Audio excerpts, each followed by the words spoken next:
What's up, guys? It's Doo Poker here, back for another video. Today we're going to be talking about 4-bet pots. This whole video is going to be an introduction to 4-bet pots versus regs. So this is going to be Reg MDA cutoff versus button. So we are on the button. The cutoff RFIs, raises first in. We 3-bet and our opponent 4-bets. Okay. Now I have a hand history to accompany this video, but let's take a peek at some MDA for the flop. Okay, remember, we are on the button. Okay, so we're on the button. Let's look at C-bet frequencies from regs in this spot. Okay, so this is the field as the 4-bet pot out of position pre-flop raiser. We notice they C-bet around GTO-ish. Okay, we also notice that they do fold a bit on the high side to a raise, but there's no significant deviations here. Okay, so we should be playing basically GTO-ish on the flop. Okay, so I'm going to follow along in this hand that I played at 200 NL, and we will see what the solver says and then take a peek at some MDA. So here, I 3-bet my pocket eights. My opponent's in the cutoff. I'm on the button. He 4-bets, and I call. Now the flop comes Jack of spades, 6 of spades, 2 of diamonds. Let's follow along here. Jack of spades, 6 of spades, 2 of diamonds. Now my opponent should not range bet here, but he probably is. Okay, so that's the first thing to note. All right. I also want to show you check fold frequencies as well, but it's not relevant in this spot, but we can still take a peek. Oops, it's not right. Sorry. Check fold frequencies. Okay, so when they check on the flop, they overfold a bit to a stab 30. Okay, you see here they fold around 38%, 39%. Fish fold way less, so you don't stab versus fish, but this is just Reg MDA, okay? So we're just talking about regs right now. So they do overfold a little bit to a stab 30 on the flop. But my opponent does not do that. He decides to make his normal bet 25 on the flop. So he bets 1/4 pot on the flop. So nothing else to do here except call, as we have 8 of spades, 8 of clubs. So that's what we do. We call. Now the turn comes a 2 of hearts. Okay. Now let's look at MDA for bet lines. Okay. Let's take a peek at MDA for bet, let's say 30. Okay, he bet 25. Bet. What do we see here? They are on the lower side of GTO. Okay. So let's keep that in the back of our mind. All right. So they are on the lower side of GTO. Okay. So in the actual hand, my opponent bet around 30 into 120. So he goes 25% again. And we'll follow along in GTO Wizard. And nothing else to do with our pocket eights but call. All right. Now the river is a 7 of spades. Okay. Now, my opponent decides to jam. Okay. He jams all in. Now we have a decision to make. Okay. Let's look at a solver first, and then we're going to take a peek at some MDA. All right. So a solver, let's say he jams. Okay. A solver is always calling here. Okay. Because we have good blockers. We block a flush. Okay. So 8-8 no spade would be close to 0 EV depending on suits. But we have good blockers. So let me ask you a question. What would you do in this situation? Would you call or fold? Think about your answer. Okay. Well, let's take a look at some MDA for bet. Okay. This is Reg 4-bet pot MDA for bet 30 jam out of position pre-flop raiser versus in position. Okay. Now, what do you notice here?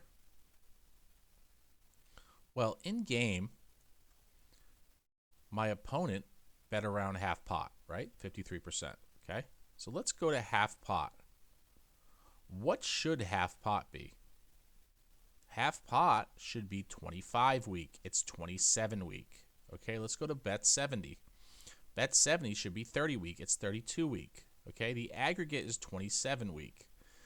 Now, you have to compare the aggregate to the flush. Okay, so we know the flush completing river is an under bluff data point. Okay, but the sizing is over bluffed. Okay, but you have to look at texture. The texture is important because the board is low, meaning he can have ace queen, he can have ace king, right?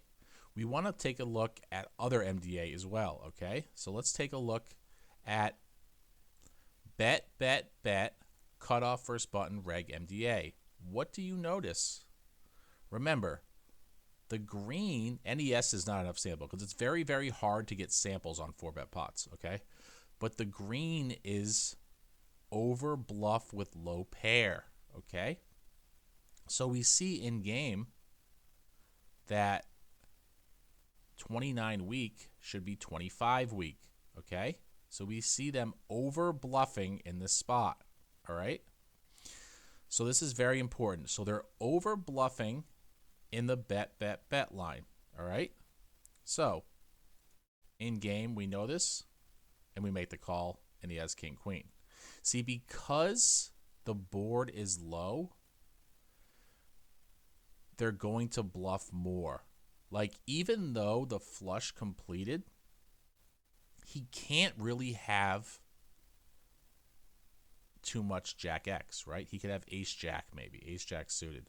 But he's going to have a lot of king queen, a lot of ace queen, a lot of ace king, right?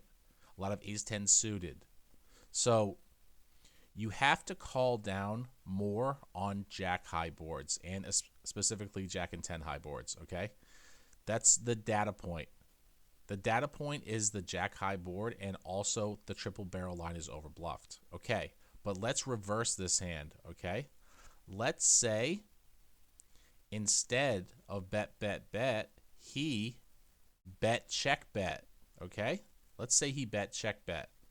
So let's say the flop he bet, I called. Let's say he checked turn. I have pocket eights. He checks. Okay, so I have pocket eights. Hold on, let me get this straight. He bet flop. Sorry about that, guys. All right, so on the turn was, what was the turn? The turn was a 2 of hearts. And let's say he checks. And then I have my eights, and I decide to check back, all right? Now the river is a 7 of spades, okay? Now let's say he decides to jam. Okay, now I have a 0 EV decision. Again, let's look at bet, check, bet data. Now, it's very hard to get samples on these data. You need a huge database. This database is 245 million hands, okay? So what do we notice about, what's the sizing? 104%. What do you see here? 100.